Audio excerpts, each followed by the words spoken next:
Hello again, everyone.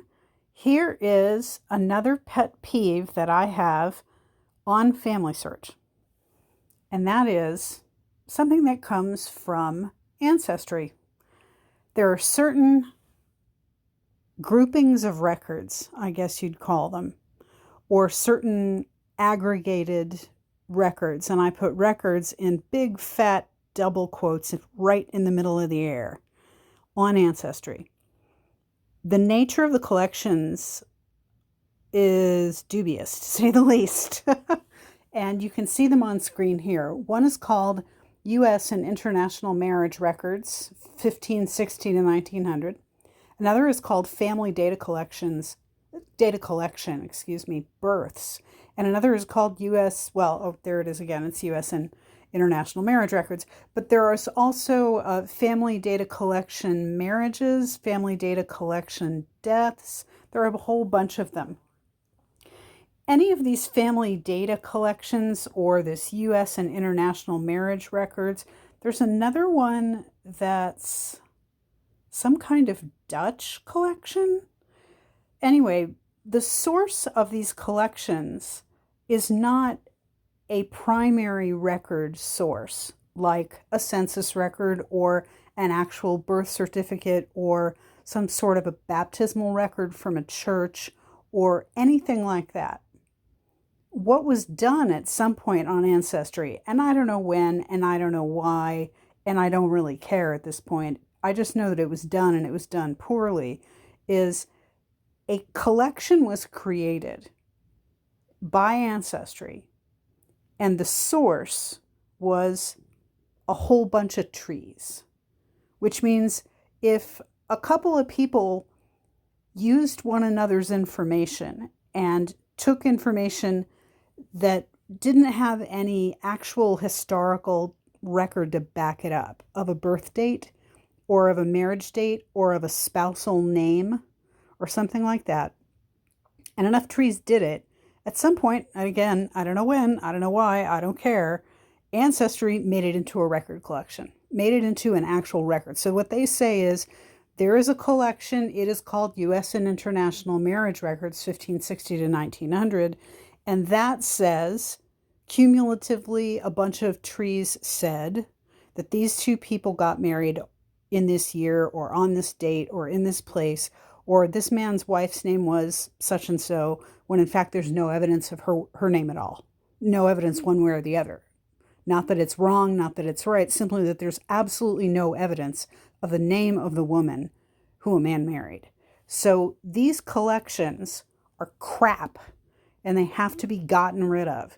And the thing is that they really only occur for European American colonial era denizens of the American continent, and particularly of what becomes the United States, but of British colonial America. And so what I do is, when I find these things attached, I get rid of them. And the way that I get rid of them is this. I'm in FamilySearch, and I tap on I'm going to go to the bottom one, the U.S. and International Marriage Records one. I tap on it. This is what this person typed in.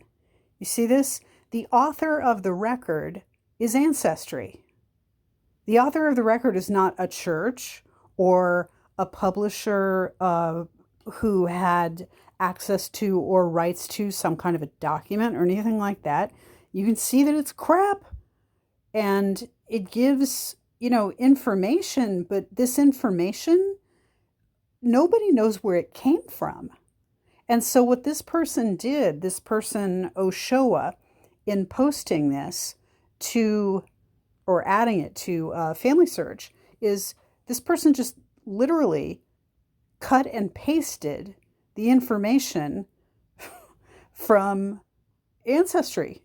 It's Yates Publishing with the publisher Ancestry.com Operations Inc. So it's Ancestry who is the publisher. We have no idea whether or not this is actually a real record and where this information might have come from. So it's crap. So we get rid of crap, right? So I go to my three dots at the top on the upper right, excuse me, yeah, upper right. I tap on it and it says detach. So I'm detaching, and my explanation of why, because I've been doing this for a few minutes here, I've already got it on my clipboard. Well, I had it on my clipboard. I guess not. I'm going to say not a primary source. And it's not. And then I'm going to copy that because I'm going to continue to use that. And then I'm going to say detach. Okay, and see, it goes away. Now the same thing here. And anytime something gets crossed over by an LDS person, transferred from Ancestry to FamilySearch using the Magical Mormon icon, in Ancestry, you could tell because it's got a little planet next to it. If it has this little notebook, it means somebody actually wrote it up in the add a source function here in FamilySearch. And the other thing that you can see this was transferred over all these little planet dudes. And then this one with the Jane Hatcher Branch Baugh Gower Find a Grave Index, this one in the middle of the screen, it has the FamilySearch logo next to it. So that's where it came from. So you can tell where these items came from because of the little logos that are next to them. And usually the crap resources come by direct transfer over from Ancestry to FamilySearch. So again, the very bottom one, family data collection, births, I'm tapping on it. And I'm going up to the 3 dots. And again, you can look, Edmund West compiled. And that's what this is, compiled. It's a compilation that someone made by distilling a bunch of trees without checking to see whether there was actual sourcing, and then created something that was called a, quote, source, unquote. Ugh. Makes me ill so bad. I mean, this person was born in 1640, according to this, see notes. Birth date, 1640. City, Henrico. State, Virginia. Country, USA. Really? The United States didn't exist in 1640. So, I mean, there's so much just spurious nonsense.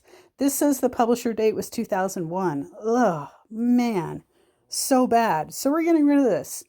3 dots up in the upper right corner.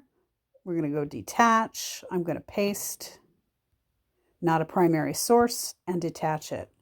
I really just want to say crap, but I'm not going to. This one is an actual image of it, and this is what the screenshot looks like. This is what this record looks like in Ancestry, and this record grouping, U.S. and international marriage records, it'll show the man, the woman, the place, and all this.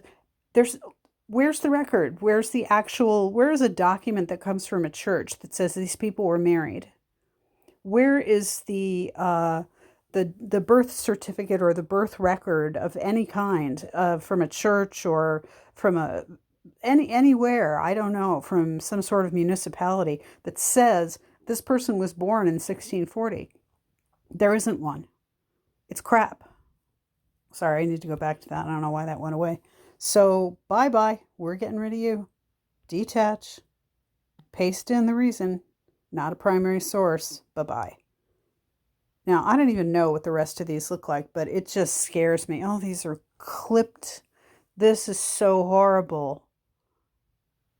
This is where people are using what somebody typed into a crowdsourced website, Find a Grave, in order to substantiate who the children are.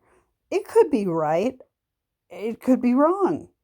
There's no evidence because you can't attach any kind of a primary source to Find a Grave unless you put a copy of it on there as a picture of a document. And most people who are in Find a Grave throw hissy fits at that, so that's not possible. These are all really bad habits and bad sources. And whenever you see them, you should either A, not add them in Ancestry, or B, if you see them in FamilySearch, delete them and explain it's not a primary source. This is fundamental best practices and best evidence issues at play. That's all this is. Very fundamental stuff. Now, if we look at her spouse, let's see, I think I cleaned his out. Yeah, I did. This had a bunch of garbage in it, and I took away the garbage. There's also, you may at some point see this legacy NFS source, William Baugh, government record, death.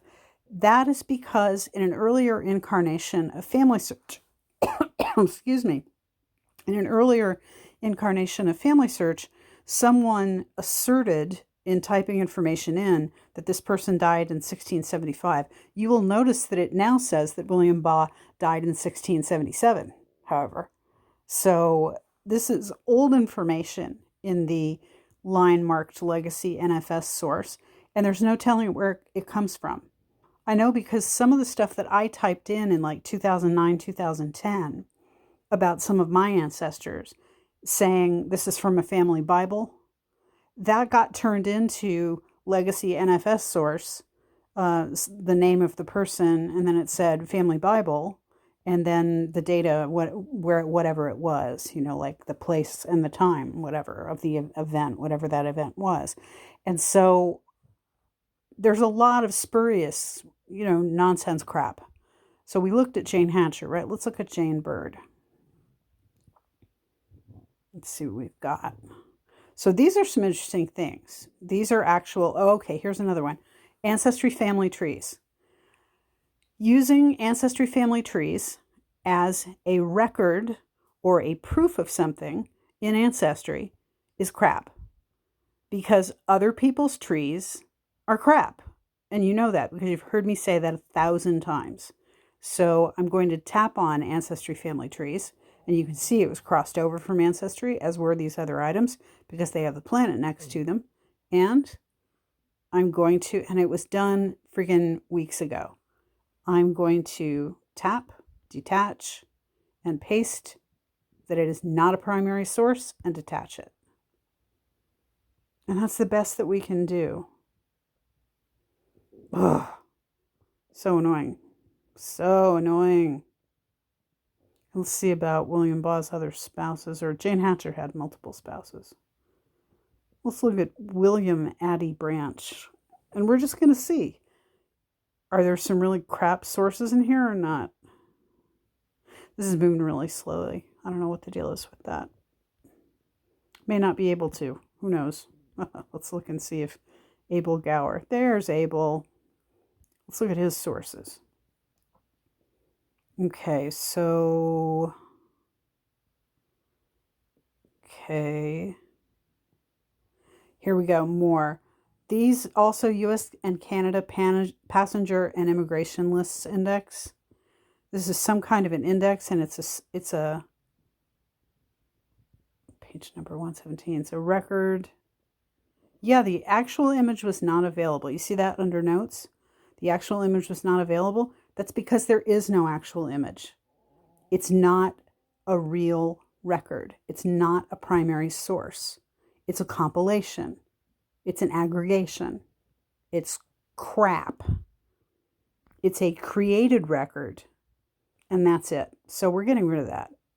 Detach, paste it, and go away. Same deal. U.S. and international marriage records, go away. Detach, paste, bam. Now, sometimes it doesn't disappear immediately, and I don't know why that is, but who knows. We'll see if there's anything. Oh, we got another one. Oh, and look, here's the screenshot again. It shows that these two people were married, that one of them was born in 1640. Yeah, it doesn't tell who Abel Gower's married to. It tells who a bunch of people claim he was married to without any evidence. So we're getting rid of that. Detach. Don't you love me when I get annoyed? Come on. Come on, come on. I don't know why things are jumping around. I'm having a little bit of trouble with this app on my phone, and I'm not super clear why. See, there's all this great stuff in here.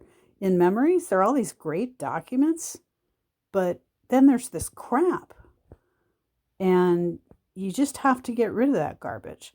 So I think I've made my point and perhaps beaten the 5 inch long spike clean into the ground and through to the other side of the earth, but I'm going to do it. I'm going to detach and paste and detach. And we'll look to see if there's anything else that's absolute crap. The AGBI, that's the American Genealogical Biographical Index. No, that's an actual book. It's an actual reference. It's not always worth very much, but whatever. So that's basically the deal. Oh, and here's another one. Let's talk about an absolute pet peeve. Did you see what that guy's name was? Abel Gower. It's not just Abel Gower. According to this, it's Abel Gower 10 GGF. No, that's not his name. When he was born, he was not born Abel Gower 10 GGF to someone's 10th great-grandfather. That's nonsense.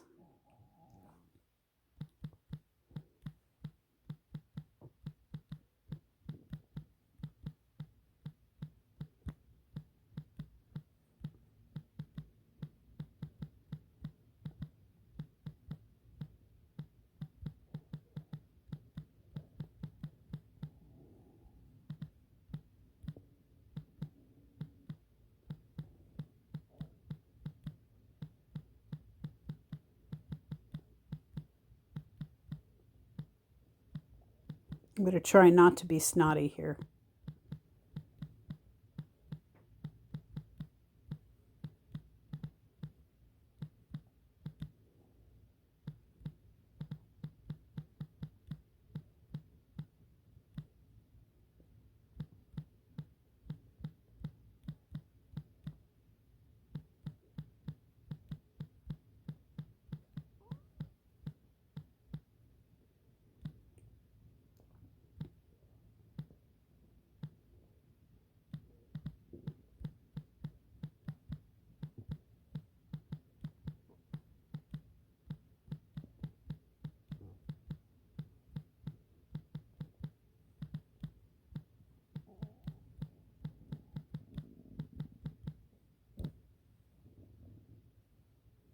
I'm going to copy this too because looks like his father was marked the same way. It's so unbelievably... This is not even remotely appropriate.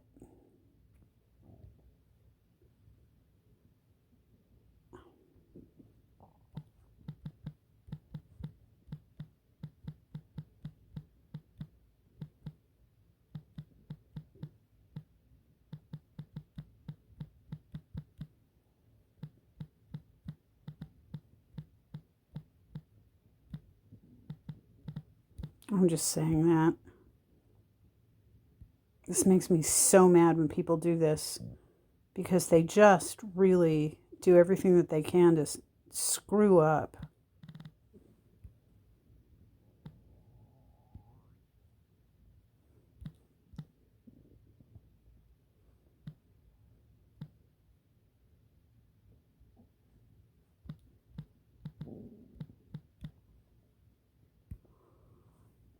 This is a, oh.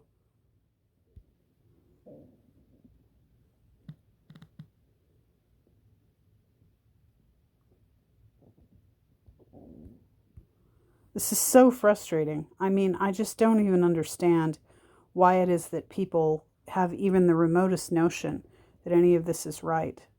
I don't know what it is that people think that they're doing.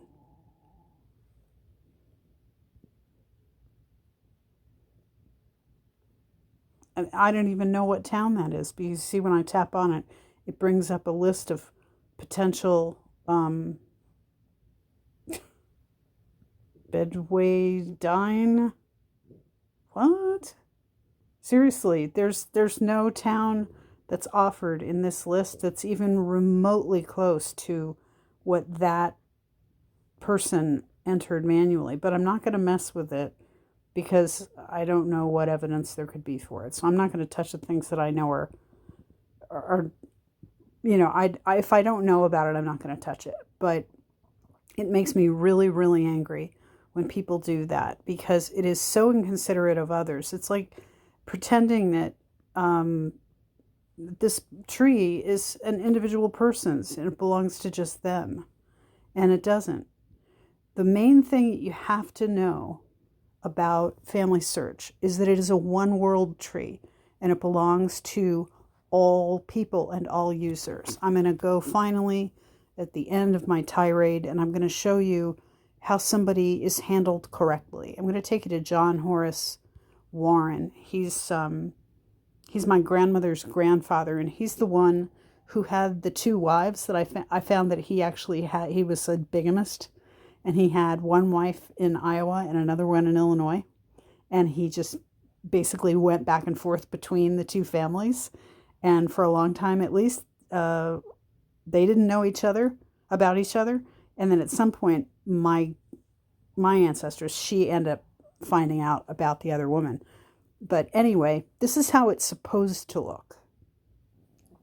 Here you do county, state, country. If you don't have the city, you do put in the county, state, and country. So he was born in Warren County. I don't know exactly what town. That's okay. The format for the date is day number, and then the full spelled out month, and then the full year. And here's his death and his burial. And the burial's a little weird, but the whole thing is a little weird because there are two different pieces of evidence for his death that are conflicting. So that's all of the research, and you look and you see that, okay, so there's an 1860 census in 1880, so he's missing in 1870. I'm not really sure why. I'll look at that. Residents in 1885, because Iowa had censuses on the 5 years.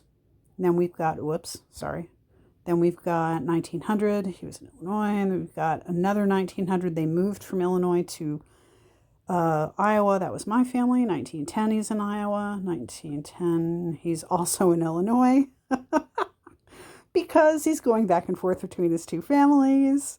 1920, he's in Illinois. 1930, he's accounted for in California, even though he didn't live there anymore. He had already abandoned my great-grandmother, or great-great-grandmother, whatever. Anyway, okay, so here's 1870, and there's 1880.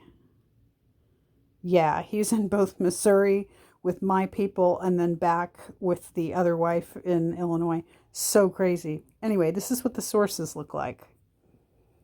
You can see it chronologically orders them. That's just what FamilySearch does. And you can see all of the stuff.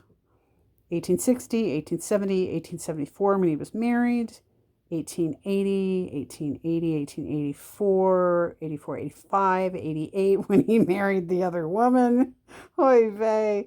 1892, he's got children being born. 1893, 1896, 1900, 1902. And you can see that all of these are FamilySearch sources because they all have the FamilySearch logo next to them. And then we keep going, and oh, look there. This Imogene Warren, she's from my side of the family. Eva Warren, she's from the illegitimate side of the family. He had a lot of weddings, and he had 2 daughters born a few months apart, one in Iowa and one in Illinois. Busy, busy John. So I'm going to go, and I'm going to move very carefully. That's when he really died. In Florida in 1932. My family claimed he died a few years later in California. It's so crazy. The story is nuts. Okay, so now we're getting into, with the planet next to it, we're getting into the records that I crossed over from Ancestry. So we've got the 1910, 1880, the 1870, and I would have to add the date in order to make these line up. The Find a Grave doesn't have a date to it. So I'm moving slowly, and I want to make sure that I didn't leave any crummy sources in. I didn't used to know this, and I didn't used to know better. And so, see, here's one. This is one that I added. John Horace Warren, individual or family possessions, birth name. is an example of this legacy NFS source thing. I entered this information manually back in 2010 or something like that, and then it was converted over into being a source, a legacy source, a source left over from a prior system.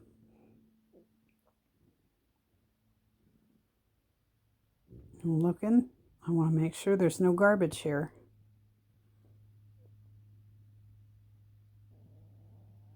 And I was able to add over a newspapers.com source, which is great. That is the incorrect, that's really weird. My family claimed that he died in 1939 in order to explain some stuff about why he hadn't been around for a long time when he was in fact living with the other woman in Florida. It's just a whole thing.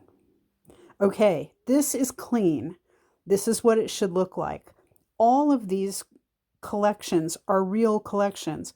Iowa births and christening, Iowa marriage records, Illinois county marriages, Illinois marriage index, U.S. Army transport passenger lists, Washington marriages, a newspapers.com citation, all of the censuses, death certificates, christening indexes, all of these things. You can see that they are actual record collections that are based on actual records. They have actual records in them that come from, excuse me, county recorder's offices, This is how it works. And the only thing that's really kind of crap is this legacy NFS source. But it's not hurting anything, so I'm going to go ahead and leave it there. This is what you should look like. Every source should be a hard and fast, this comes from a piece of paper somebody wrote down kind of source. So this is what we strive for. And because he's accounted for with 2 wives and a whole pile of kids, there are a whole lot of records for him. And I've worked him thoroughly in both Ancestry and FamilySearch. And that's why there are just so many records for him. So this is what it should look like. And if you ever get a hint in Ancestry, if you're working in Ancestry, and it's one of these international marriage collections, or it's a genealogy, but it's IE, not Y, something or other. It's a Dutch collection. That's also a compilation. That's also an aggregation. It's also crap. So basically, if I had to give this video a name, I would say avoiding the crap, deleting the crap in FamilySearch and Ancestry, because that's really all we're about. So I hope that that was good and clear. I didn't cut myself off this time, I'm very happy to say, and I hope that this serves you. I'll see you later.